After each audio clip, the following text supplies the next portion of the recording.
Hi, my name is Jared Clark, and thank you for coming to my 2020 Slam presentation. Today, my Slam presentation will be entitled The Act of Restorative Justice, Reparations in Various Forms. I basically got this project idea from talking with my professor, Dr. Hahn, on issues that face African Americans across the board and what kind of trends led to us to lag behind in advancing as a community. So throughout this project and paper, I start to discuss the history of exclusion and discrimination towards the African American community, government's involvement or failure to get involved in these cultures of discrimination, and how, due to this, we have been led to a racial wealth gap. And how we can correct this gap is the idea of applying reparations, either financially, culturally, or symbolically in some way, to level the playing field and allow African Americans the chance of attaining wealth, just as their counterparts have been able to throughout history. So the research question goes: do the United States owe African Americans reparations due to policies and ideologies in its history? If it has caused a lot of these issues or failed to act when they became issues um, that have led to financial well being, academic achievement, and employment representation to be lacking, what can we do to repair that harm? Repair by offering financial benefits, by offering the ability to have resources for academic settings that are primarily for African Americans. Or is it simply just culturally America looking and saying, it's finally the time to discuss how slavery has impacted America? I go on to say that if the inability is to achieve progression in wealth for African Americans in society is due to these historical racial injuries, then we do have a moral obligation to break down these current economic and social barriers. We have to acknowledge this and look to these inequalities and find ways of correcting them through these forms of reparations. So, to provide a claim of why we should do this, I went through 5 principles and claims. I started out with the compensation principle, which is basically if a government wrongfully harms someone as a result of the authorized actions of a public official, then they will um, morally be obligated to compensate the victims for the harm that was caused. The historical claim that I make is that in the US and in the past, we have seen that previous generations of Africans and African Americans were supported through the institutions of slavery, Jim Crow, legalized segregation, and other forms of discrimination. I go on to the casual claim of mine that basically states that if these acts were committed even to previous generations, the discrimination that has trickled down is still affecting the current generation. And so these conversations of finding reparations or finding some type of foot to fix the problem is going to still be generated. I go on to talk about the idea that even though current government officials aren't the same people who enacted policies that allowed slavery or encouraged there to not be any desegregation or redlining, there still is an obligation as them being representatives of that same government to then put forth efforts to continue on that legacy of looking at what the United States has done wrong and how they can fix it. The unpaid balance goes on with that by saying that basically until the US government and the current government officials come together to discuss this, it's going to continue to feel like a debt for the United States that lasts longer than it really potentially could have. Inspiration in literature that I got, Ta-Nehisi Coates' The Case for Reparations was very helpful in getting my mind started on what issues are actually going on in terms of having reparations as a solution. He talked about a lot of redlining issues and issues that are surrounded around predatory lending towards African American community. Henry Lou Gates was a historian that provided me with a lot of my historical information regarding Reconstruction, discrimination that was surrounded in the Jim Crow era, and a lot more than I could have asked for a book. Daniel Horowitz was a conservative journalist who basically provided me with a lot of my opposition to certain points for reparations, seeing not only why it might not be able to be allowed, but also what dilemmas kind of come up when we seek how to implement those reparative policies.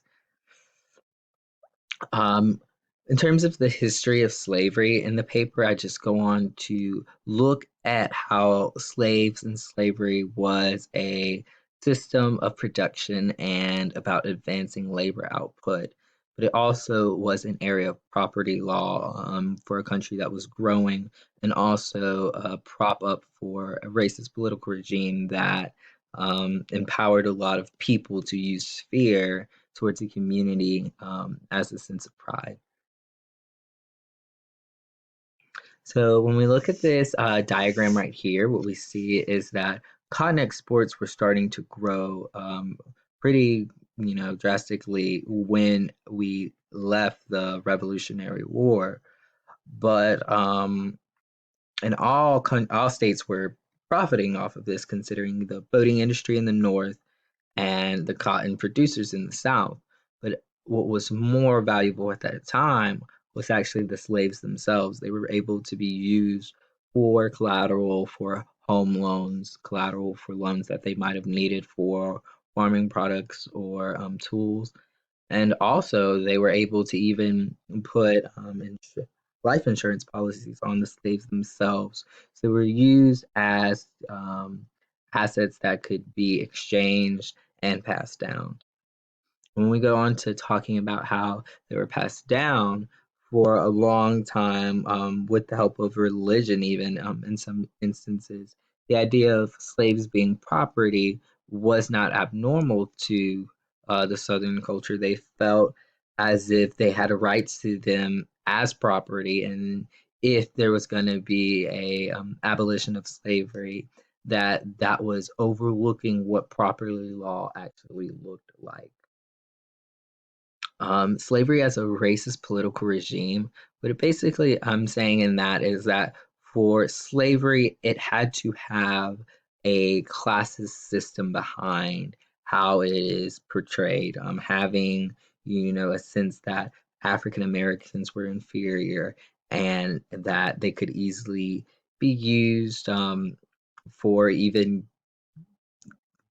normal things that to them was normal, but to us is horrific now in these days, such as this postcard that was handed out frequently in Florida that basically talked about, jokingly how gators eat African American children who were still in Greenlands after the end of slavery.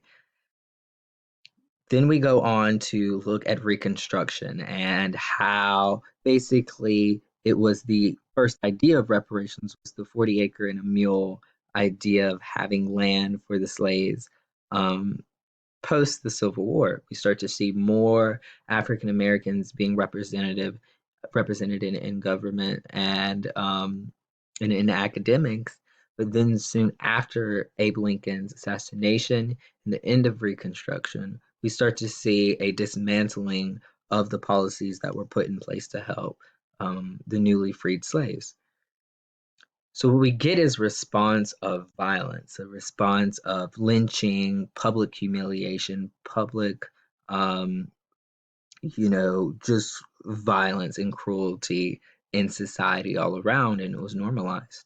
Having students be able to leave class to go see public lynchings in front of the courthouse in local towns was something that was very normal, as we see at this one on the right, which was in front of a courthouse, and then to the left was a giant riot in Chicago.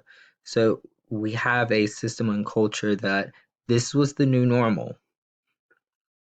We have Black Wall Street, which was a community of African Americans who had started to support themselves and started to have a lot of entrepreneurs make a lot of sustaining incubator type businesses that allow the African American community to not have to go into those spaces that they weren't wanted in. And then when an accusation came about that a black man had raped a white woman, a white mob had then came to that street and burned down all buildings and destroyed a lot of the wealth that a lot of those African Americans worked hard for. And even today, a lot of the descendants whose parents or family members were murdered during that day still are recollecting on what actually happened and what can be done to you know, undo those wrongdoings in a way. Um, Jim Crow era basically was an era where redlining caused a lot of African Americans the inability to get homes and to acquire wealth in neighborhoods that those homes would increase in value. You can see in those areas were places where African Americans were concentrated. And it basically led to the idea that if African Americans were moving into your community, it was a sign of fear due to the idea that your home values would then soon become um, in the chance of being able to drop. We see that home ownership rates were actually pretty close, but the thing with these numbers is to understand that the homes that the Black families and Latino families did own were drastically way lower in value in comparison to the homes that the white families owned that increased in value. So this leads us to seeing that white families make around 120,000 in median of wealth. So they have a home or some forms of stocks that equal out to $120,000. The African American community, what I found in a lot of my research is that for many of them, the most value of wealth that they had was at most $8,000 to $800, which is $104,000 difference in comparison to the white families. This is something we really need to consider because that's such a drastic gap between each other in terms of what, if they did not have a job, would be of value to them. Ways of fixing this, we have asset-based, institution-based, and cultivation. So asset-based is something that has been brought up in terms of this election by Senator Cory Booker when he was running, stating that we could pay young children who were African American a bond that would accrue interest over time. And then when they were 18, they would be able to cash out this bond and use these assets to further progress themselves.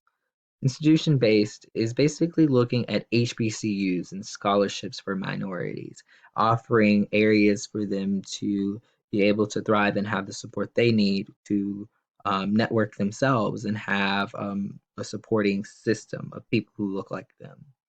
Cultivation then goes to looking at the neighborhoods and how we can form systems of people to be in place to make sure that there is economic and advancement and there is things in place to make sure that everyone has some form of way to level the playing field of finding success in this American dream that we portrayed.